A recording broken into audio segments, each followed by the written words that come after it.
असं म्हणायला गेलं तर एका मुलीला म्हणजे कुठल्याही फील्डमध्ये वर्क करायचं असेल तर तिला रिस्ट्रिक्शन अगोदर येतात आणि त्याच्यानंतर त्या permission wise one by one तिला ते फॉलो करून त्याच्यातून निघावं लागतं.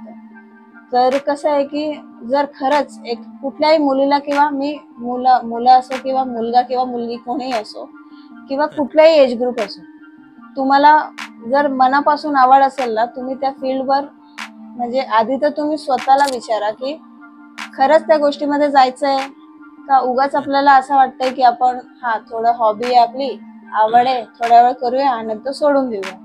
असं जर वाटत असेल तर तुम्ही घरामध्ये त्या गोष्टी करा किंवा तुमच्या कुठेही करा, म्हणजे तुमची आवड आहे. पण प्रोफेशनली त्या फील्डमध्ये तुम्हाला उतरायचंय तर तुम्हाला 100% त्याच्याबद्दल विश्वास असला पाहिजे की मी एकदा जर त्या फील्डमध्ये एंटर केलं तर मी त्याच्यातून बॅकआउट नाही करणार. हा हेतू जर घेतला ना तुम्ही, आणि कुठलीही परिस्थिती असो, म्हणजे त्याच्यामध्ये तुमचे लॉस असेल, कधी फायनान्शियल अपडाऊन असेल, त्या गोष्टीला मध्यनजर म्हणजे अंदाजा घेऊनच त्याच्यामध्ये तुम्हाला रनअप करायचं.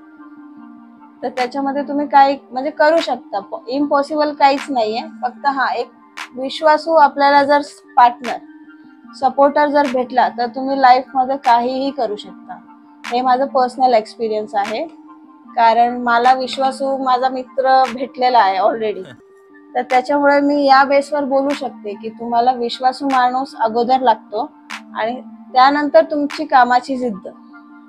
हे जर कॉम्बिनेशन मस्त झालं ना की तुम्ही मग अचिव्हमेंटच्या 7व्या आसमानावरच असता.